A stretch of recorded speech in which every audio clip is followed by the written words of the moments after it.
All right, well, we are here with Rebecca Schaefer at the Durham Literacy Center, and she's going to talk a little bit about their evidence-based reading class or STAR class, about how it works for them. They've been doing STAR now for, about 7-8 years, so have a lot of experience with running the classes. So one of the big issues and one of the big challenges is being able to give reading assessments to all the students that come in. So tell us, how do you handle it at the Durham Literacy Center? Sure.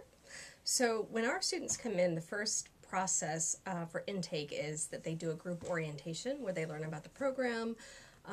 We go over the expectations that we have of students, the kinds of services we provide, and then we do CASAS or TABE testing individually. And so that's all done during the very first session.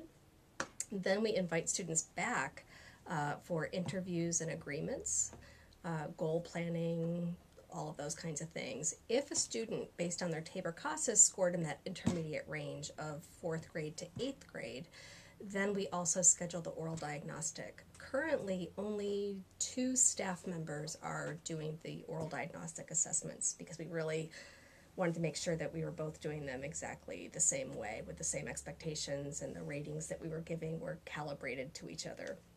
So we handle those. We schedule those individually whenever it works for the incoming students and ourselves. And typically they now take about, I would say, 50 minutes to an hour is typically what we have. And that may also include an interview that goes beyond the comprehension interview part. So we may go into the goal planning and things like that, just to do those 2 things in one session. And when we first started, those assessments took a little longer. They were sometimes an hour and a half for a student because we were still kind of getting all the pieces together and making sure that we had it. We didn't know when to, there may be times where you skip a level doing the fluency assessment. If someone is just dead on, you may skip up 2 grade levels instead of going one by one. And at that point, we weren't doing that, so it took a lot longer. Okay, great. So got the assessment time down into about under an hour. Under an hour. Okay, very good.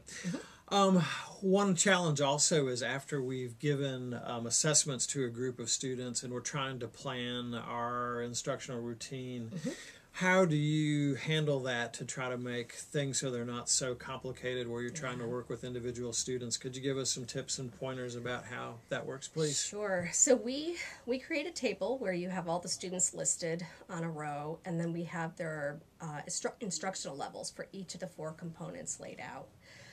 And we also have their availability. So if they're available, we have morning classes and evening classes for our STAR classes, and they pick that as well. So we divide that first. Obviously, availability is going to determine what class you're in as the first spot. But then within those levels, we look to see if we can group people so that basically their needs are roughly at the same level, so that you minimize the need to do simultaneous groupings within one class. A lot of times you can't get around it, but in some cases, I was very lucky this semester. I have students where all of their needs are roughly similar at the same levels. So I only need to have 1 vocabulary group. I only need 1 collaborative oral reading group. I have a few students who need some additional work on rate and prosody with echo reading and things, and those students can stay late on certain days just to work on those skills. But it makes it really very manageable to have classes that are grouped that way. We're very lucky that we can do that. But in other years, we've had much larger groupings. We had bigger classroom spaces available to us, and so we were able to have larger classes. And grouping them that way, we were trying to keep students where we would try to keep students who had alphabetics needs in particular in the same class, and students who didn't in another class. For us, that just made sense in terms of the skills that an instructor would need and how much planning time they would need. So, all right, great. Tell us a little bit about your instructional routine. How long is your class? How do you divide up instruction in the various components, please? Sure. So we have done all kinds of things. We've had classes that met twice a week for an hour and a half. I've had classes that met 3 times a week for 2 hours per class.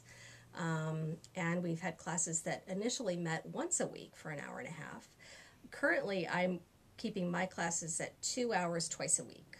So typically students come in and we start the class with about 30 minutes of vocabulary work. That gets students to come quickly because they don't want to miss taking notes on the new words. They don't want to miss that. And often that's a really fun part of the class. They really like the vocabulary instruction. So that's the first 30 minutes. Then we do 30 to 40 minutes of comprehension work, and right now we're primarily doing summarizing. That's a skill that all of our students need. And it's a skill that I think takes a very long time for a student to learn to do well independently. Then we do the last 45 minutes on fluency, which is collaborative oral reading for us, reading a novel or a biography, as the case may be, which is what we're doing right now.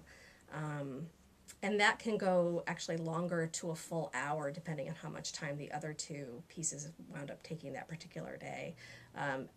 You could have a class that went 2 hours on collaborative oral reading, and my students would be perfectly happy. So they don't ever want to stop that. So ending it with that also keeps students to the end because they don't want to miss reading the book that we're reading. One thing I should note, though, is that part of the reason that my class is doing comprehension in addition to 2 other skills, which typically is not something that we would do, there's 2 reasons for that. The first is that my students, their comprehension levels on the diagnostic assessment were lower than both the vocabulary and fluency levels, the other 2 areas where they needed instruction. So as those 2 levels increase, it won't necessarily mean that their comprehension skills will go up or their comprehension level will go up as well, since that was lower than the other 2. The other thing is because I have 2 hours for that class and the other 2 skills don't take the full 2 hours, and this is the only instruction that these students are getting. They're not in a lab, they're not in other classes. I am going to take that time to do comprehension work with them. If they had the option of going to another class, if we were at a community college where there were a lot of other group classes happening, that might not be the choice that I made with them. But in this case, it works. So. Okay, great. Now, it's so important that students attend class regularly for evidence-based reading instruction to really work. So how have you worked your enrollment policies to really encourage students to attend class as much as possible? Yeah, that's a good question. So basically our semesters are set up as a spring and a fall semester. So they run February, usually the first week of February, through late June, and then they start again in the beginning of September, and then they run through mid-December. So if a student is placed back on the wait list due to attendance problems, they have a long wait before they're able to come into another class. So that's a really big incentive, and it's something that we go over in initial orientation, and then again when they do their student agreement during a later session. And again, when we tell them that we're placing them in this class and kind of going over the attendance policy. For us, the attendance policy is that if a student misses 3 or more classes during a month and they do not make those classes up, they can be placed back on the wait list. So there can be extenuating circumstances if a student has surgery and they're out for, say, 5 sessions. But they're willing to make it up. They're willing to keep up with the reading. They're willing to kind of do additional work to make up the time that they were out. If it makes sense to keep the student in the class, if they haven't missed enough material where they're not going to be able to keep up, it's going to be a real struggle for them, then we may allow them to stay in the class. We've had students where, because of other family commitments, they were not able to be consistent, but they were willing to come in on an additional day, another day, to make up the work with one of the instructors, and if the instructor had time to do that, we've made those allowances as well. If we have volunteers who are willing to work alongside a class that can work with those students who need to make up classes, that's even better, because then you can really target specific instruction that you can teach the volunteer to do with that particular student. But not everyone has that luxury, so. But I do think that the attendance policies are really crucial in a STAR class. You don't want to be spending your time constantly catching people up with everyone else. Things are cumulative. You want the vocabulary instruction to build on each other so that later lessons are referring back to words you've previously used so that they're getting that repetition over time. Same thing with alphabetics instruction. If you've gone through the syllable types and you're into the prefixes and affixes, you have a new student coming in or a student who's missed a lot of sessions, and they don't remember anything about the 6 syllable types, you're going to be spending a lot of class time away from your other students trying to get them caught up, which is not ideal. Okay, great.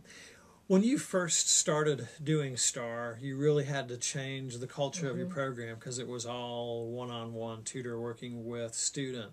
And now you're doing STAR group classes. How did you bring about that culture change inside your program? Yeah, so when we first started, we initially, the program coordinator of the adult literacy program here, Gardy, and I both went through the training at the same time, and we both started implementing STAR strategies with one student, with pre-GED students that we were already instructing. And so we were doing that one-on-one, and we heard what STAR was saying, which was that it should be class-based, but we continued doing the one-on-one because that's what we were used to. And then finally we got to the end of the training, and we're like, we really should try this with a group. That was constantly what was repeated to us. So we set up small group classes, which was tricky because people come specifically to literacy councils often because they want one-on-one.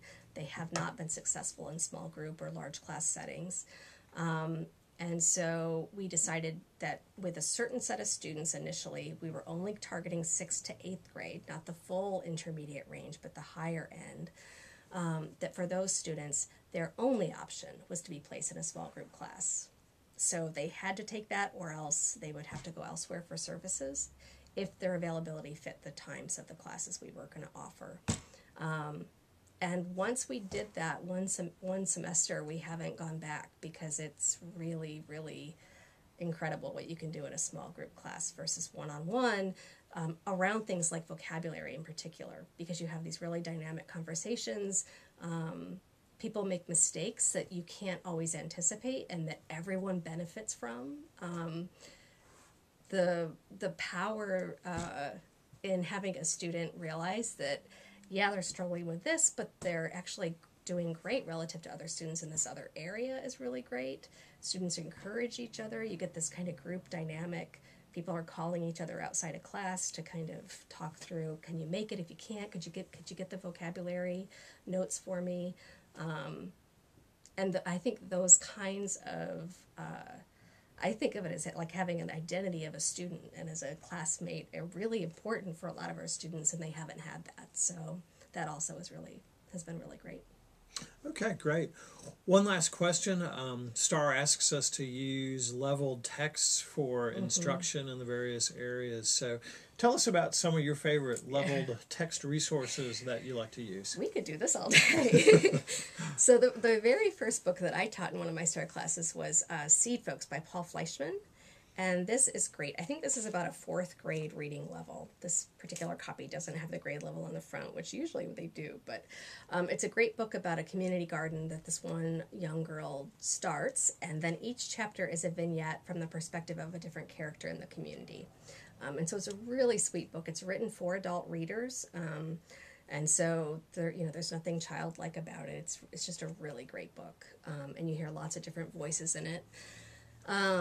So that was the first book that we started with. The next book, and one that we teach to almost all of our STAR classes who have students at this level, I believe this one is about a 6th grade reading level, is The Alchemist by Paulo Coelho.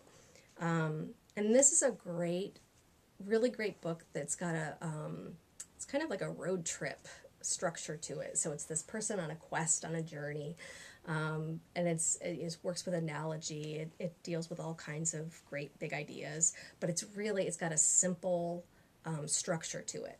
And so for students who are uncomfortable with novels because they don't know what to anticipate, they don't know where things are headed, it's got a comfortable feel to it, even though the ideas can be kind of lofty. And the vocabulary in it is great, even though we're not teaching vocabulary from a book.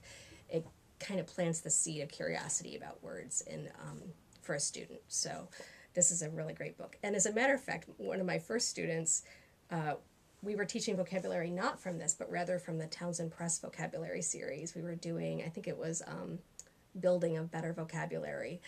And we'd done maybe 4 chapters of that book, and we started reading this book, and she accused me of pre-teaching vocabulary from the book. She was like, you did that on purpose. And I said, no, this just has great vocabulary in it. At lower levels, sometimes you will get students where their instructional level for fluency is quite low. This is a grade level 2.9. This is The War of the Worlds, which was written originally by H.G. Wells, but adapted by Mary Ann Evans. And that's a real page turner. It does have illustrations in it as well, but because this is a book that people might have heard of, and there was a movie, on television that they might have seen at one point, it's a great book for those who are reading at lower levels. Two other books that I have taught quite frequently in classes, just because the humor is great, is The Fantastic Mr. Fox by Roald Dahl, and Holes by Lewis, I'm not even sure how you pronounce his last name, Zacher, maybe? But that's a really fun read, and it does have a character who needs to learn to read in the book, and so people really like this one, and we usually watch the movie at the end of the semester too, which is a lot of fun. Christopher Paul Curtis books are fabulous. The Watsons Go to Birmingham, 1963, is a great book, as is Bud Not Buddy, another one by him. A Dream Fulfilled is one of the Townsend Press biography series that we read one year, I think it was right after Obama had been elected the second time, and that was a really fun read. We're currently reading Chief Joseph, which you could tie into current events, what's happening in North Dakota. And students have really, really gotten a lot out of this. It just raises a lot of questions, and students have done some research on their own about what's happening in different areas, and it raises questions about what's happening with Native Americans in this part on the East Coast. So that's been a really interesting read right now. And Who Moved My Cheese? This book is a book that I kind of laughed at when I first saw it. Students adore this book. It's fascinating to me how much students like this. It's an 8th grade reading level. It's written for adults. It's motivationally spirited. And so it really appeals to a lot of readers in a way that I could not have anticipated. So this is now a staple in a lot of our STAR classes. Whenever we have a group who can handle an 8th grade reading level, that's where their instructional level is for fluency. We do read Who Moved My Cheese. So, and if a student misses out on that book for whatever reason, if they join the next semester and there's too many students who've already read it, they pity the students who haven't had a chance to read it and tell them they have to read it on their own. So I gotta recommend it. Hotel on the Corner of Bitter and Sweet by Jamie Ford is a great book about the internment of Japanese people during World War II here in the U.S. And it's written from the perspective of a young Chinese boy who was often mistaken for Japanese when he was living in Seattle at that time. And it's kind of a look back at that time as he's at a much older age. And it's a really fabulous, sweet book. But it does have a lot of triggers, so if you have students who have recent histories of losing someone to cancer, you might want to peruse it first and make sure you think it'll be okay to read in the class.